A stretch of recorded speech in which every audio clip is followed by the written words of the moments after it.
Welcome to the Real Film Nerds Podcast.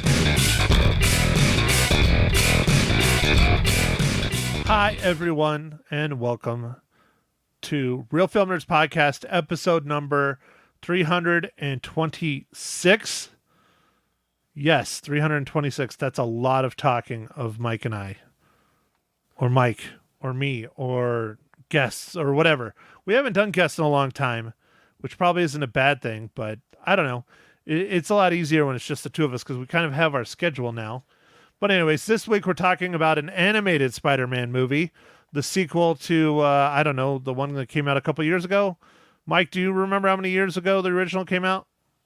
Was it like 2019? I honestly don't recall.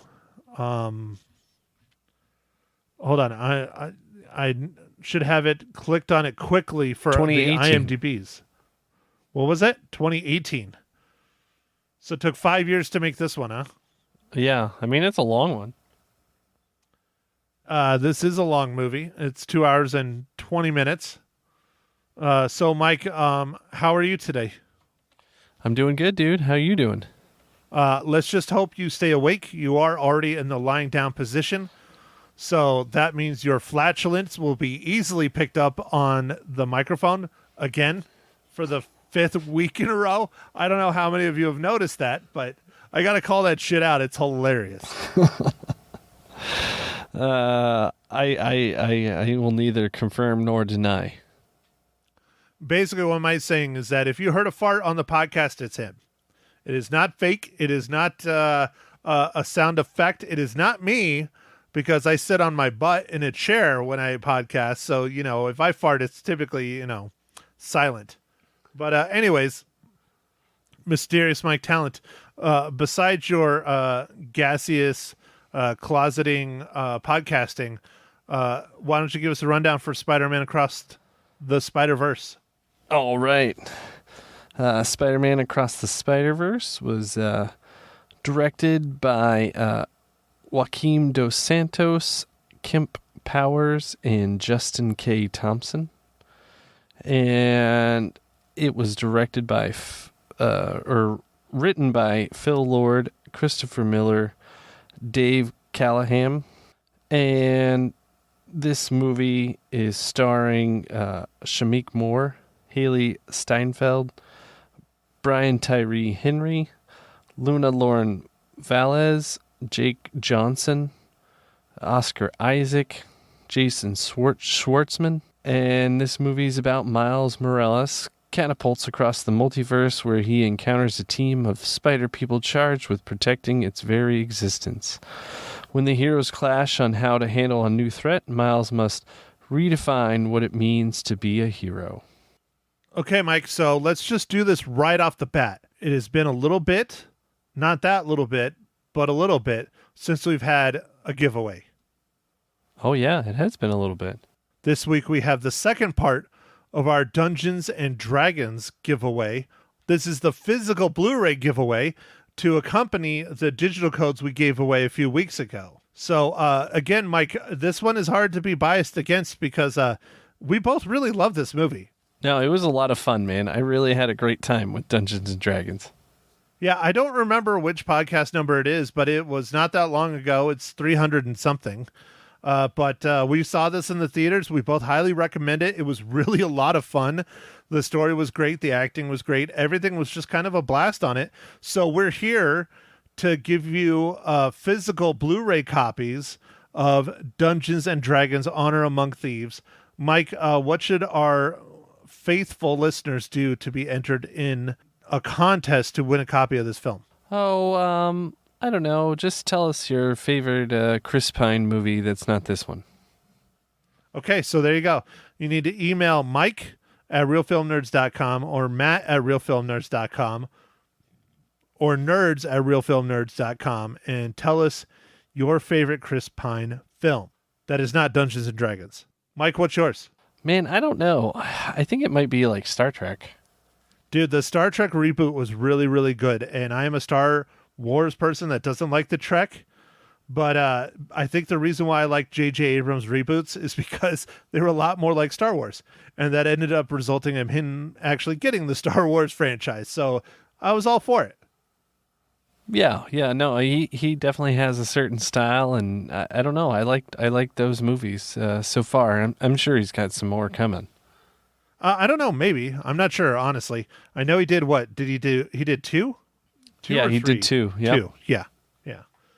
So, okay, all right. Well, let me get down to the business for our friends over at Paramount Pictures. Bring home Dungeons and Dragons: Honor Among Thieves on 4K Ultra HD today. Chris Pine and Michelle Rodriguez star in this hilarious and action-packed adventure where a band of unlikely heroes must undertake an epic heist to retrieve a lost relic. You can buy Dungeons and Dragons: Honor Among Thieves on 4K Ultra HD and get over an hour of bonus content. Dungeons and Dragons: Honor Among Thieves is rated PG-13, and again, it's from our friends over at Paramount Pictures. Mike, that's one thing I've been noticing is they do a little bit of the bonus content stuff when you buy something on streaming, but nowhere near the amount of stuff you get when you buy a Blu-ray or like a DVD, which I love. I love the behind the scenes, the specials, the extra stuff. I really like that stuff. Yeah. I think that's one of the enhancements to try and get you to get the next level up. You know, they have to kind of sweeten the pot. Yeah. Well, and not to keep talking about it, but if you own a physical copy of that Blu-ray, as long as you have a Blu-ray player, you'll always be able to watch it. That's true. So, all right, Mike, onward and upward. Let's continue with our review of Spider-Man Across the Spider-Verse. My first impressions of this film is, wow, it's insane. And it is a lot of fun. And they did an incredible job. No wonder it took so long. Yeah, dude, it was awesome. I had a great time watching this. It was, Matt, how did you like all the different Spider-Men? Well, Spider-Men, women, dogs, animals, all kinds of different spider creatures. But yeah, I love that they're tapping the comic book universe in a lot of ways for the Spider-Verse. It's very reminiscent of the comic book world stuff. Lots of shout outs to Spider-Men that were created in the comic books first. One I want to just throw out right off the bat, kind of caught me off guard, was Spider-Man India. There was a 4-issue run in 2004, 2005 on Spider-Man India, and he was fun, but nowhere near as fun as he was in this film. His outfit was better in this film. The voice acting, the story, the universe they had for Spider-Man India. Man, dude, that was just one of my favorites of this film. Dude, it was cool. They went to a lot of detail, and I thought it was fun. I liked all that different traveling stuff. Like, this was very creative movie, and definitely, I think, leveraged a lot of that comic book material. Matt, one thing I will say in this movie was a little different is I felt like the kind of caption-y explaining what something was, like text boxes that they did in the first movie, they only did that a little bit in this movie. Well, and the text boxes that, at least the ones I saw or paid attention to, they were on the screen for a very short amount of time compared to the first one. And they might have had 2 or 3 sentences and you had like 5 seconds to read it. I think that is one of my critiques where they kind of could have fixed it.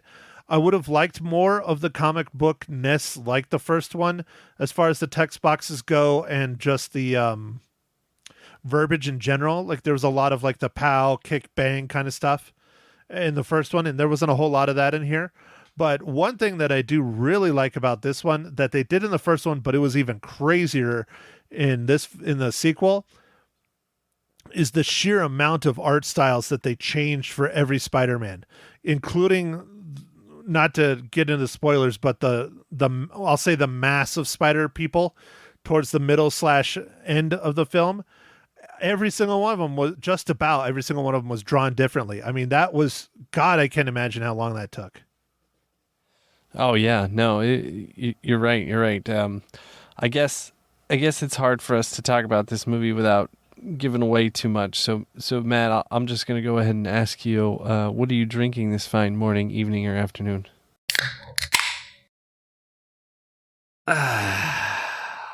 Thank you for asking, sir.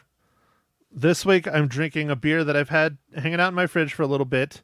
It's from one of my favorite small breweries here in Arizona, Flying Basset. It is the Honey Hefeweizen, and they are out of Gilbert, Arizona. And it's a full pint. It's a 16-ounce can, so I like it. I like it a lot. Nice, dude. Like those tall boys. I had a new beer, Matt. New compared to the last few weeks. It's a Voodoo Ranger hazy, juicy IPA. Yeah, but that's not new to you. You've had that before. I have, but it's new in the run. I haven't, before I was drinking the same one for the last few pods. Yeah. Well, now the question is how many of these did you get on sale? Did you get another case? No, this one was only a BOGO of 6-packs, not 12-packs. Oh, so you only have 12 beers. Okay. So, just a couple days. Okay. All right. So you'll have a different beer next week then? Perhaps. Okay. All right. So, Mike, since we're already shoving along quickly, might as well do it again. I regret asking this question every week, but hopefully this one is a fun one. Mike, what is this week's incredibly bad dad joke? I got dad jokes. I don't think they understand, though. Gotta think I'm funny. Other people never laugh, though. Dad jokes. Dude, Matt, I think you're going to like this one. Why are Russian dolls so stuck up? Because they're all inside each other? Yeah, they're full of themselves. They're full of themselves? Ha! Dude, you'd like that one. Yeah, that was good. I almost got that one, yeah. But is that from my book that I got you? No. Yes. It is. The book has made a return. The book of dad jokes has made a triumphant return. I was talking about this earlier with Ma Hinshaw, who you will hear later in the podcast, about how I need to buy you a new book that is 2 or 3 times the size because you've already gone through all your dad jokes. And come to find out, no, you haven't, because I know there's at least like 10,000 jokes in there. No, I haven't gone through the whole thing. Heck no. All right. Well, good, Mike. So this is technically not a Marvel Cinematic Universe film. So this question is going to be asked, Mike, and it should be really, really easy. Mike, why do I always say your name? I'm just going to go, how does Spider-Man Across the Spider-Verse relate to the Marvel Cinematic Universe?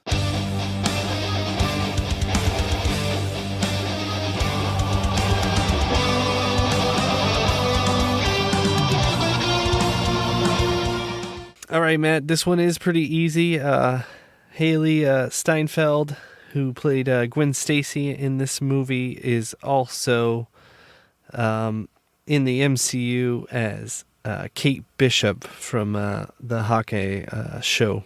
Here's another one for you, Mike. Oscar Isaac, who plays Spider-Man 2099, is Moon Knight. Oh, yeah, but that hasn't come out yet. Moon Knight has come out. Oh, it did come out. Yeah, oh, it's a TV show. Yeah. Oh, dude, I forgot about that one. Yeah, dude, there's tons of them. Like, I could keep going. Like, there's so many characters. There are. Like, Karan Sony, who plays Dopinder in Deadpool 1 and 2. He voices Spider-Man India. Dude, I caught that voice like, bam, like right off the bat. I loved it. I thought it was so immediately. funny. I was like, I know who that is. Yep. And then, I think, Brian Tyree Henry voices Jeff Morales. I think that's Miles' dad, I believe, if I'm not mistaken. And Brian Tyree Henry is one of my favorite actors, up-and-coming actors. I think he is just incredible. His range is just, he's in Atlanta. He's done comedy. He's done horror. He was in... He's done a bunch of the, I'm forgetting, not Nope, but the first one, I'm spacing on the name, doesn't matter. Anyways, oh, yeah, dude, he was in Bullet Train too, man. he was in Bullet Train. Yeah, he's one of my favorite up-and-coming actors. He's just fantastic. Anyways, he voices Jeff Morales, who's Miles' dad. He also was in Eternals. Oh, yeah. No, the tie-ins are just long, and like, this one's not a hard one to double back. Even though it's kind of a Marvel movie, it's not. It's like in association with Marvel. Right, yeah. And then here's another one. Daniel Kaluuya, who voices Hobie Brown, a.k.a. Spider-Punk. He's from Black Panther. All the Black Panther films. Oh, yeah. Yeah, no, dude, it's just never ending, man. You know, Mahershala Ali. There's another one. Mahershala Ali is going to be the new Blade. So it's just, yeah, it's awesome. I love it. I don't know. There's so many great cameos in this, not just from like Spider-Man characters or different Spider-Men, but just voices. Like half the cast of SNL has a voice in this. There's a guy that did a lot of the Pixar movies, like from the very beginning. He has a cameo that does one of the voices in here. It's just, there's so many big names because they all, in my opinion, wanted to be involved in such a groundbreaking, incredible film series. Yeah, dude, I think so. I think it was like a no-brainer. They're like, yeah, sure, I'll say a couple lines or whatever, like it's got such a huge cast, dude. Such a huge cast. Yeah. Yeah. And, now we should just throw it out there, but we're now in the spoiler section of the Real Film Nerds podcast. So Mike and I are going to kick open that door hard. So if you don't want it spoiled, you might not want to listen anymore. But so Spider-Man Into the Spider-Verse came out in 2018. Animation is nothing new. It's been around longer than most actual live action films. Animation is fantastic, but there hasn't been, in my opinion, innovation in it as far as like comic books are concerned since Spider-Man Into the Spider-Verse. I thought it was just incredible. And I thought after we saw that film in 2018 that we would get a lot more films trying to emulate or inspired by Spider-Man Into the Spider-Verse, and we really haven't seen it, at least not tying to like comic books. Yeah, no, we haven't yet, Matt, but I don't know if you've seen this trailer, but they're coming out with Teenage Mutant Ninja Turtles again. Right, the one with Seth Rogen. Yeah, I really am looking forward to that. It looks more like this kind of style, at least from my first initial looks. I'm very excited for that. I'm hoping that's going to be really good because this past weekend, I didn't get to go. I wanted to go, but I didn't want to go, but I did, but I didn't. So I was responsible and stayed home. But it was a Fan Fusion down in Phoenix. They had a large chunk of the cast of the original live-action Teenage Mutant Ninja Turtles film from 1989. They had the writer who actually lives in, Queen Creek or Cave Creek or one of them.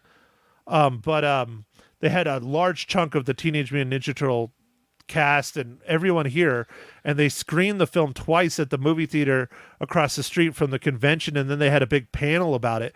And one of the things they were talking about was Seth Rogen and his film coming out and how everybody hopes it keeps the Teenage Mutant Ninja Turtle franchise alive and reinvigorates it like the 1989 film did, which I hope it does. It's the biggest. There's been a bunch of Teenage Mutant Ninja Turtle films over the years. Michael Bay did it. Everybody hates those. They were not very good. Maybe going back to animation, maybe it'll bring it back around. I don't know. Mike, what do you think? I don't know. I'm a little bit partial to our Heroes in a Half Shell, and I want to go see him eat some pizza and do some martial arts. I don't know, for whatever reason, because we were growing up when it was fairly popular. It's just, I don't know. It's nostalgic. I don't know. I'll go watch it. I don't think I saw the Michael Bay ones. I don't know why I didn't actually, because usually I still watch that stuff. Maybe I just didn't get a chance. I don't know. I didn't watch the Michael Bay ones because they were garbage, and you could tell that from the trailers. So yeah, that's why I didn't see the live action Michael Bays. But I'm excited for this, and being Seth Rogen, I mean he put his name all over it. I think he's an executive producer on it. I'm excited. We'll see. Okay, so enough about that.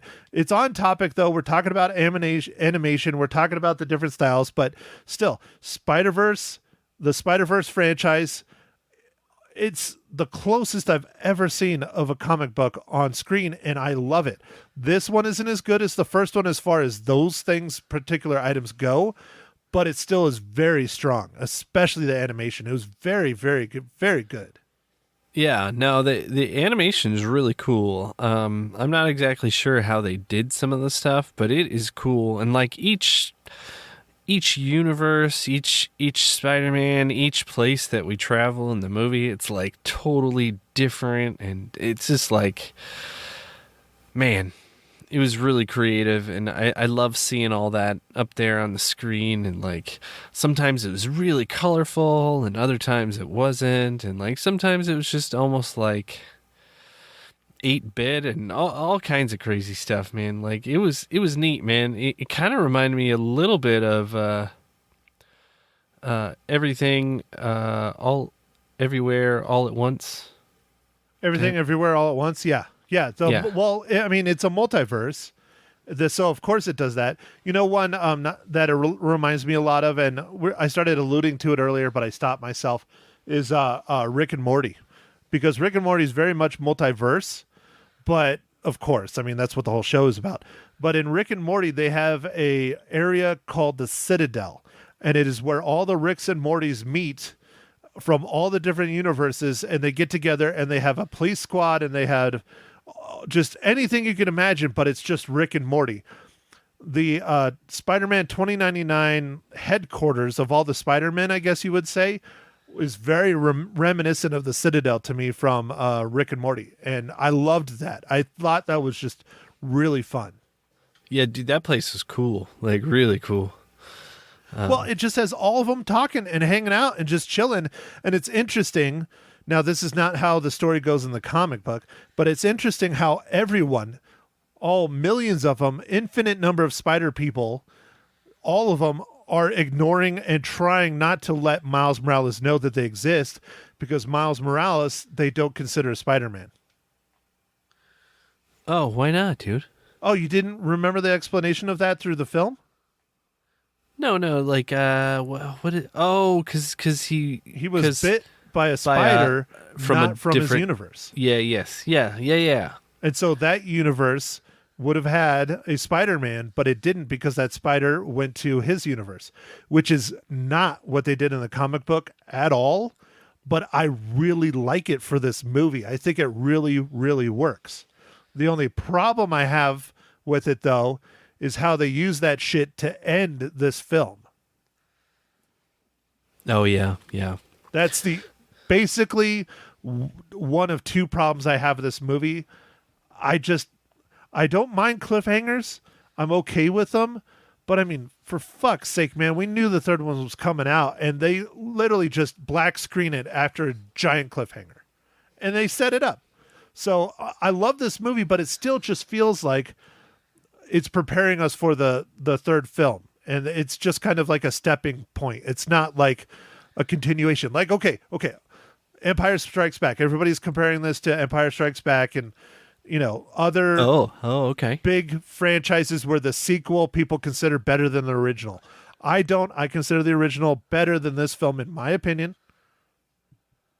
But Empire Strikes Back leaves us on a cliffhanger, but it still kind of wrapped everything up. You can watch Empire Strikes Back and it still feels like a completed movie. This doesn't have a resolution really at all to me. That's why it doesn't feel like a completed movie. It just feels like a transition to the next one.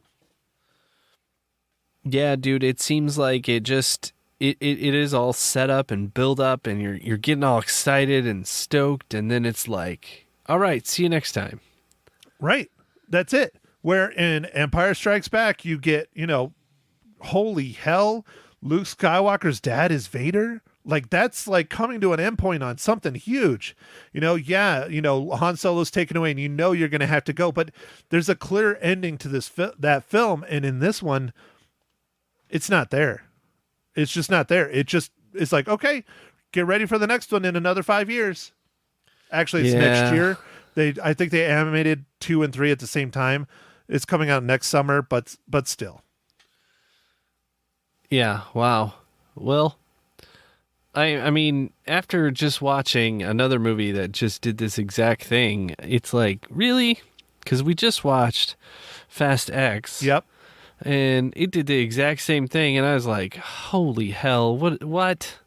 Like, nothing, like, not even an attempt to try and, like, solve and, like, wrap things up. I mean, I understand why TV shows do it, because until next week, or until next, tomorrow or whatever, because it's going to come out a lot faster. But not movies, man. It's a whole year. By the time the next one comes out, I guess maybe it's a way to sell Blu-rays or digital copies, because now you got to go rewatch it before you go see the new one, I don't know. It just doesn't feel like a complete movie because there's no resolution. But I really love this movie, though. It's very good. I want to go see it again. It was really good. I really liked the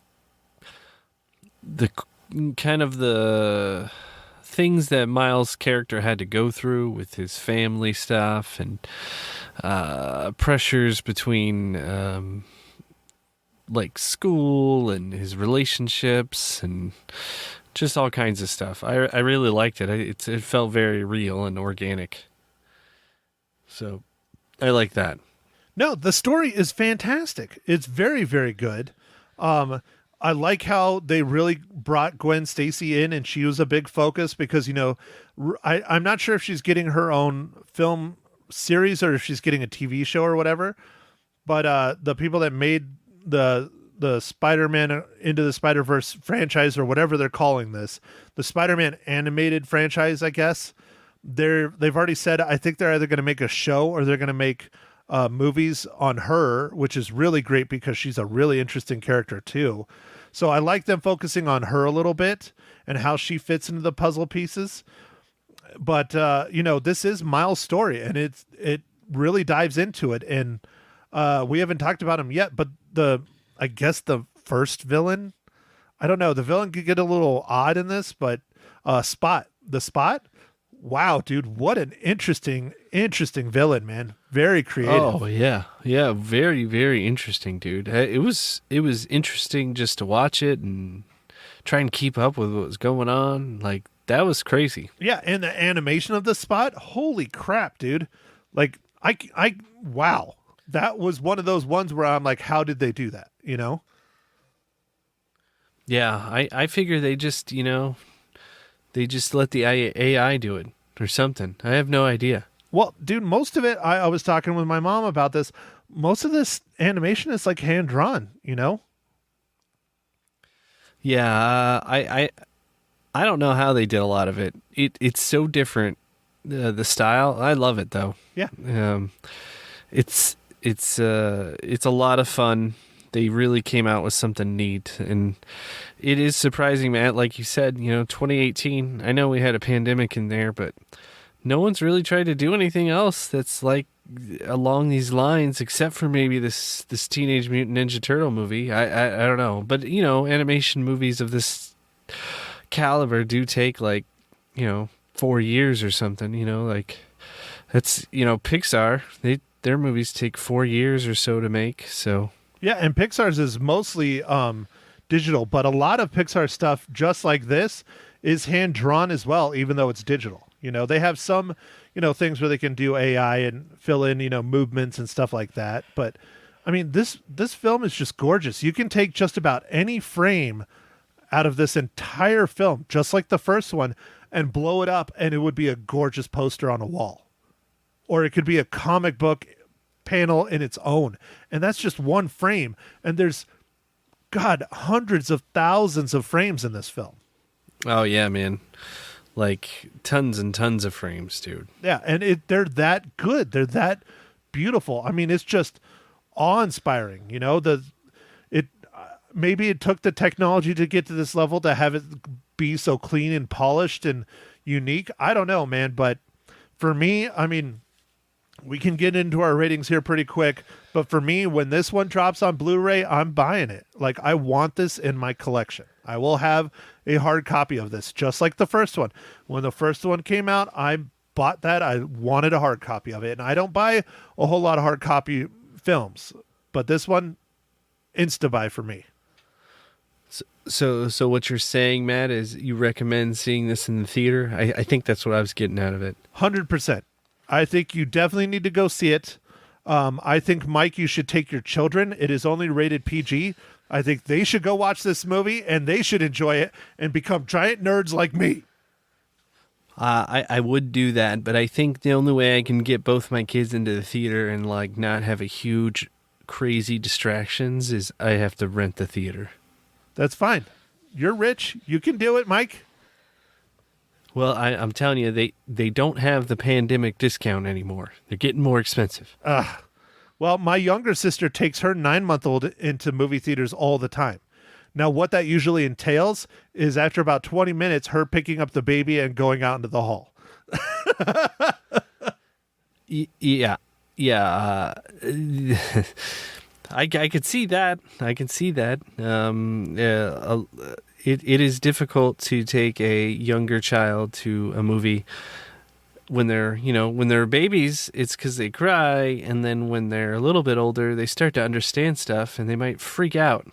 Or if they start running around like chickens with their heads cut off. That's true. When I screened Black Widow, I bought the movie theater out and brought the kids. And Flynn ran around like a mayhem up and down over by the screen for like half the movie. Damn. So that was the one that you bought out the theater? I thought you bought out the theater for something else too. We went to a few other bought out theaters, but like that was the one I bought. That was the one you paid for. Okay. Because I was trying to remember, there was one that was big like that, but I don't remember what it was. But, oh, hey, so that's one thing I was going to talk to you about. On your Avatar on Paramount Plus, dude, you know they have like Shark Week because it's Discovery that's combined with it? Yeah. And you didn't put a shark, you put a giraffe. Yeah. It's, that's fine. I was going to change it to a shark for you. I made my mom's account Aquaman. She loves her Jason Momoa. Yeah, that's funny. All right. I'll change it to a shark. That's no, fine. Dude, you do what you want to do. I just was like shocked. I'm like, there's literally an entire row of sharks for Shark Week, and you didn't pick a one. Like, you could have a different one like every day for like 2 weeks. Yeah, I need to see when Shark Week is this year, but I guess I could stream it all now. That's awesome. Yep. It's all on the Discovery Max combination, whatever thing. So, okay, Mike, so enough about sharks. I know it gets you really excited. You need to go to bed. You're getting old. We need to squeeze Ma Hinshaw in here, where I think I'm going to have another giveaway this podcast, but we're going to do it with Ma Hinshaw, so stay tuned for that. But Mike, the most important question, how many reels do you give Spider-Man Across the Spider-Verse? Oh, I think I'm going to give this one 5 reels, man. I had a great time with it. And although it ended on a cliffhanger, I'm still not going to deduct it. I'm going to go 5 out of 5. So I'm the dick.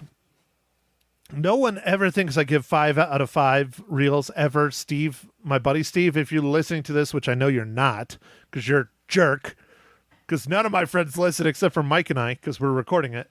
But anyways, I have given 5 out of 5 reels, and in the past year, I gave Top Gun Maverick 5 out of 5 reels. For sure. Yes, you did, dude. I agree with you. The ending is kind of crappy, but at the same time, 2 hours and 20 minutes of an animated movie. Wow. I know, and I probably should change it, but I'm not going to. I'm going to stick to my guns, Mike. I'm giving it 4.5 reels. 1, because I don't like the ending on a cliffhanger, and 2, there wasn't as much comic booky things, like the bubbles and the pop-ups, and as there were in the first dude, one. I know. Yeah, I noticed that too. I thought that was a little weird. I actually thought it was odd that they only did it a little bit. Yeah, so those are the only 2 deductions I have. But that's, drops it down a half a reel.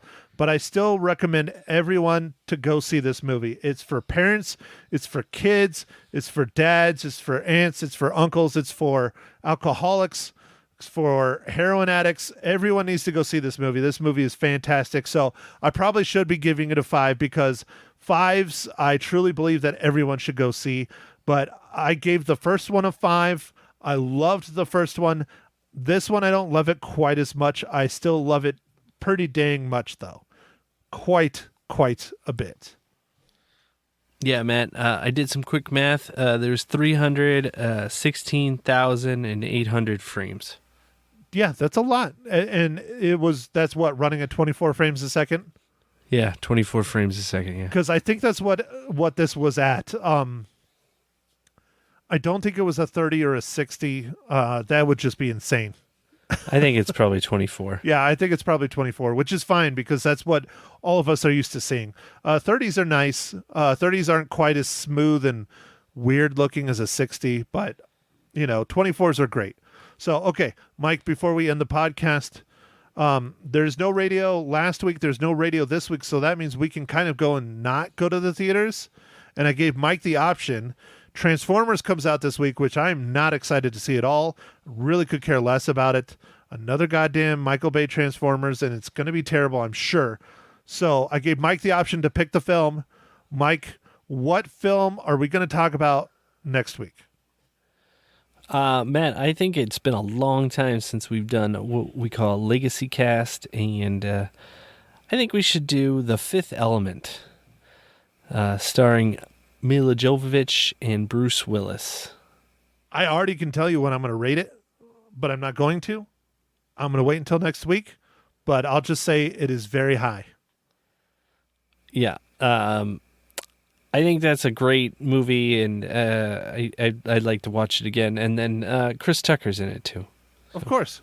Dude, Chris Tucker's amazing. Bruce Willis is in it. Milla Jovovich. What's his face? The guy that plays Debo. I forget his name. The really big dude. He plays the president. Love that guy. He's hilarious. But anyways, all right, there we go, folks. Fifth Element. I'm not sure where you can watch it. I know where Mike is going to be watching it because I own it, because that's how much I like it. But yeah, next week, Fifth Element. Mike, I think that's all I got other than go out and watch Spider-Man Across the Spider-Verse in the theaters. It made $208 million on its opening weekend, which is setting records for animated films. Keep those records going. Yeah, and you could stream The Fifth Element on looks like AMC Plus right now. Who the hell has AMC Plus? I don't know, but that's who has it to stream. That's like one of the ones I don't pay for. Like if they had like some decent stuff, maybe. But isn't AMC Plus? Don't they have that one where it's like AMC Plus and like Shudder and like another one combined, and it's like $10 a month? I don't know. They might. That might be worth it if I was you, because you like your horror movies. But ever since Walking Dead and Better Call Saul and Breaking Bad are all kind of over, like I don't really watch much AMC anymore. Yeah, I haven't seen a lot of AMC stuff in a while. Yeah, I don't know. I guess there's just so much stuff now too, man, and I don't have as much time as I used to. So I'm sure there's still good shows. Yeah, like, wasn't Catching Fire on AMC? That was, yeah, but that was on Netflix. Ah, okay. Yeah, that was a very, very good show. I really enjoyed that show, especially because I'm a nerd. Okay, man. So I guess with that, we can wrap it up. Make sure to enter the contest for Dungeons and Dragons Honor Among Thieves, our giveaway. Tell us your favorite Chris Pine movie, not including Dungeons and Dragons. And email me at mike@therealfilmnerds or nerds@therealfilmnerds. And yeah, thanks for listening, everybody. Make sure to follow us on the socials, Twitter, Instagram, and Facebook. And we'll catch you on the next pod. Thanks for listening, everybody.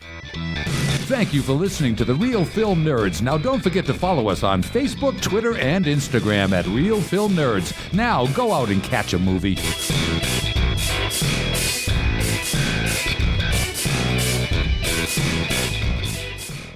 Welcome, everyone. This is Ma Hinshaw, Loses Her Cookies.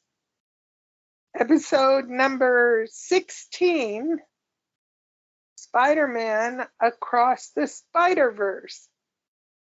I think I got it. Hello? Are you talking to our listeners? Or your listeners? Yeah. Whoever. Or are you talking to me? Well, you're there. Oh, hello.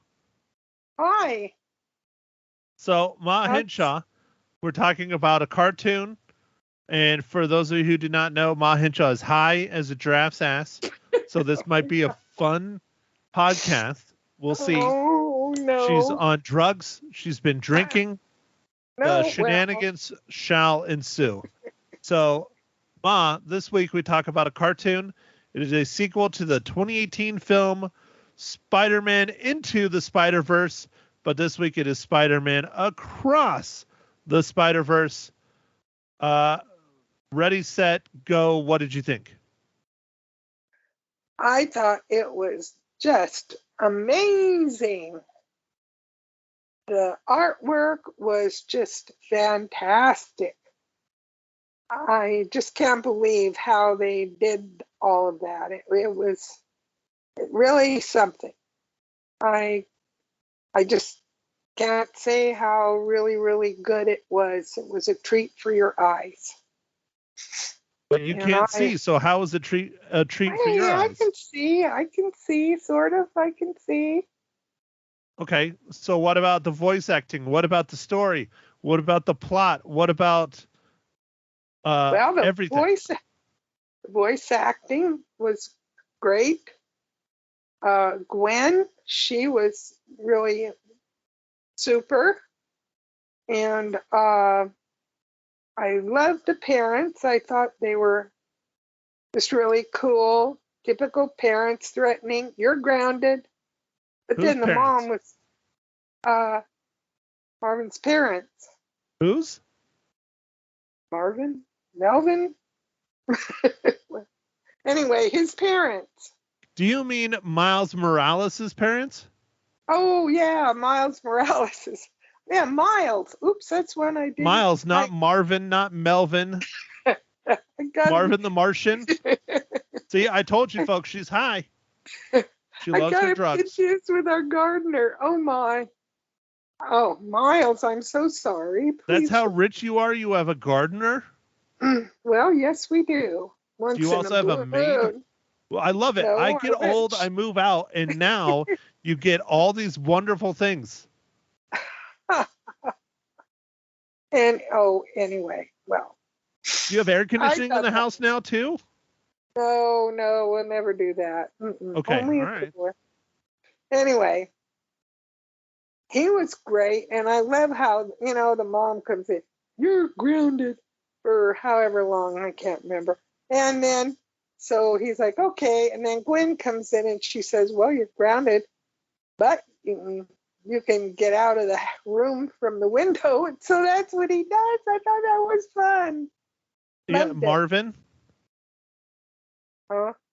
Marvin Morales? I'm giving up on his first name. That's it. I'm done. It's Miles Morales, you old Betty. I'm going to start calling him Matthew Morales in a minute. Mateo Morales? Okay, so you enjoyed Miles, you enjoyed Gwen. What about all the other spider people? There are literally hundreds of thousands of spider people in here, and you only like two? And the parents? That's it? Well, and I liked the bad guy that was covered in spots or whatever. I don't know. Do they call him Spot? I think so. Yes, they did. You got that one right. Hallelujah. I didn't have to call him Miles. Anyway. Or Marvin. Yeah. Yep. Praise Jesus. And, well, no, I recognized Peter Parker, and I loved the baby in that situation, but I didn't know the one, well, and I'm not a Spider-Man comic book aficionado. I'm not. Wow, that's shocking. My 81-year-old mother is not into comic books. How dare you? Thank God, it's one thing I don't collect. Anyway, I collect everything else. I mean, no. Anyway, Now, for those of you who come over to my house and see my hoard, you now know where I got it from. But my friends don't listen to this podcast, so none of you will understand. So it's fine. That's fine. It's fine. Oh, yeah. But Okay, anyway, so continue. What Spider-Man are you talking about now? Marvin? no, I don't know who he, it was. He was like, what was it, Maximilian or so? I don't know what that. Spider-Man India? No, I don't think it was India. Anyway, I didn't know who he was, but I guess he was a Spider-Man. I don't know where from or whatever. Well, which one are you talking about? There's literally hundreds of spider people. Okay, I can't count that high right now. So whoever Yeah, he because you're was. too high. Oh, okay. I know I'm not. I'm still a little thick and a little weird, so that's all. Okay. But anyway, Matt, help me out here. I don't know which one you're talking about. There's literally hundreds of spider people. But he was mean and mad and everything, and he wasn't nice. And he was in one of the Spider-Verses with Peter Parker and other folks. Well, Peter B. Parker is not the original Peter Parker. He's the one from the first film. Remember? Yeah. Okay, Yeah. and now he's back with a baby. Right. So, but Mom, there were hundreds of spider people in the Spider-Verse Tower or whatever you want to call it, where they all were. That's spoilers for those of you who don't know. Which one are you talking about? There's like hundreds of them. Well, I can't tell you because he was just one of the main ones, and he was very mean and not nice. Are you talking about Miguel O'Hara, Spider-Man 2099? That's it. Miguel. I knew it was an M. I wish they quit making these M words. Anyhow. Yeah. Well, Miguel. at least you didn't call him Marvin. I remember Miles. Okay. Anyway. Okay, so what are you going to talk about Spider-Man 2099?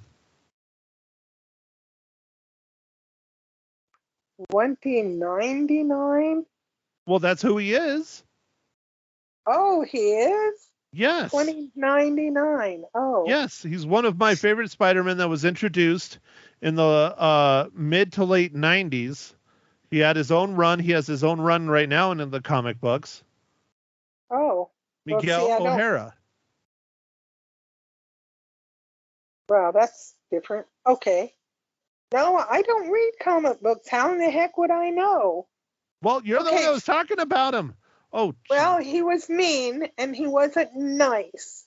Well, probably because Marvin Morales is the one that is destroying all of, killed his wife and child and destroyed his, world because he was an anomaly. Oh. Well, I forgot that. How many times did you fall asleep during this movie? Well, I don't think many. How high were you when you saw Spider-Man Across the Spider-Verse? I hadn't gone to the doctor yet, so I was not, drugged up. Thank you. Because that's one of the big plot points, is that Miles Morales is not considered a Spider-Man. He's an anomaly, and he's the reason why all this chaos is happening. That's why they weren't going to let him in the Spider-Verse Society or whatever the hell it was. Oh. I think we need to change this podcast to Ma Hinshaw gets movies explained to her that she already saw. That's right. Well, see there, I want to see it again, guys. So, it's a good movie. You can go see it twice. Are you going to stay awake during this one? I'll try it. Yeah. I'll really try hard. I can't take this pain anymore. It hurts. Is there anything else you want to talk about Spider-Man Across the Spider-Verse? Was there any nudity? I didn't notice any, no. Well, for a PG movie, I hope not. Well, I hope not, too. But anyway, it was just beautiful artwork. That's all I can say. It was gorgeous, and I don't know how they did all that. And my favorite was the webs. And the webs were so cool. They were really neat. Anyway, but I would go see it, maybe twice, okay?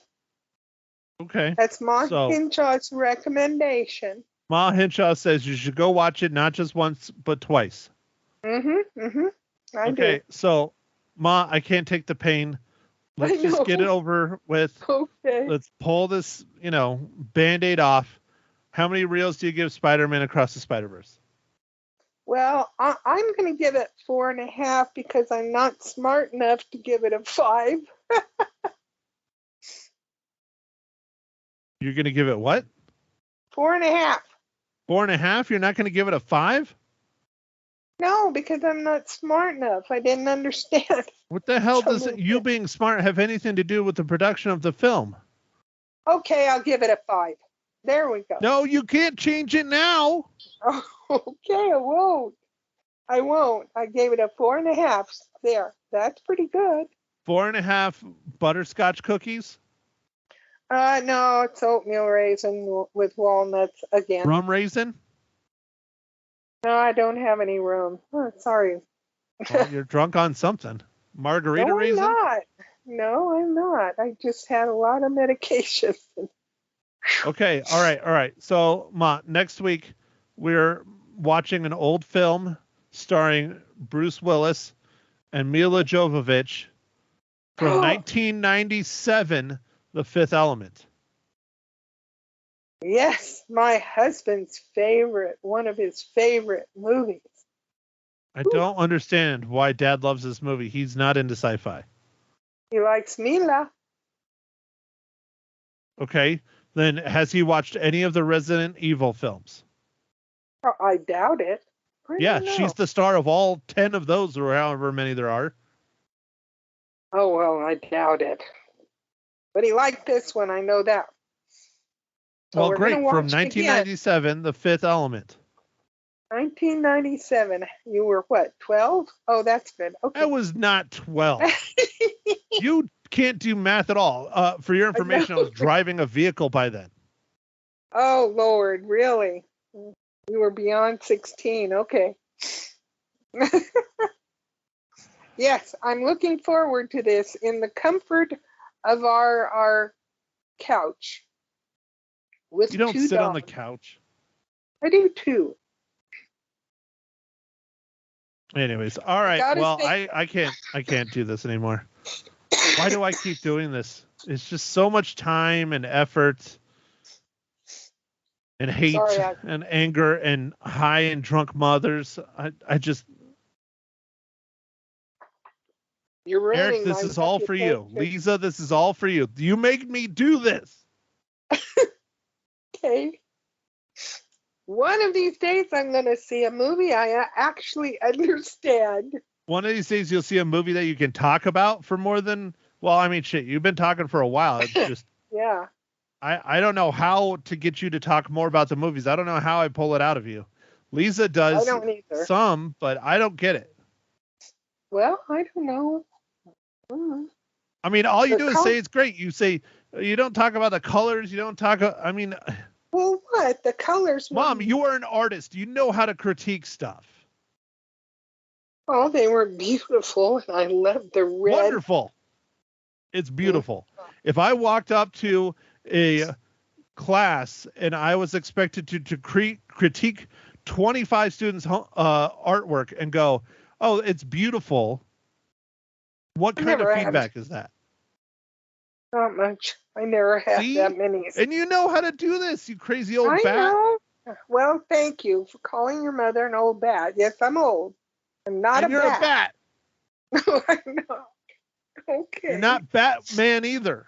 No. Oh, please, no. Although we're going to watch him here in a couple weeks. So Well, quick, give me all the comic books. No.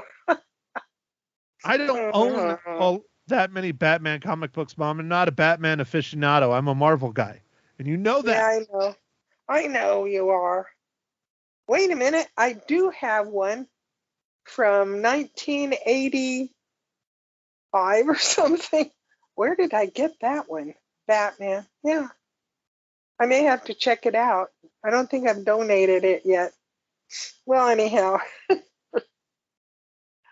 do you want to say goodbye to everyone and thank you for listening to this torture? Do you want to say goodbye to everyone and say thank you for listening to this torture? Okay, goodbye everyone, and thank you for listening to this torture. Go see that movie. Okay, I'll do it proper because that was just rough. Oh, okay. Thanks everyone for listening to Ma Hinshaw Loses Her Cookies, episode number 16. Ma Hinshaw's high as a giraffe's ass. Next week, The Fifth Element, chosen by Mysterious Mike Talent. It's streaming somewhere. I think it's on AMC Plus or one of the TVs. I don't know. I own it, so that's how we're going to watch it. So anyways, thanks again, everyone. We will chat with you next week. Hopefully Ma Hinshaw is a little bit better in her right mind and not her left mind. Bye.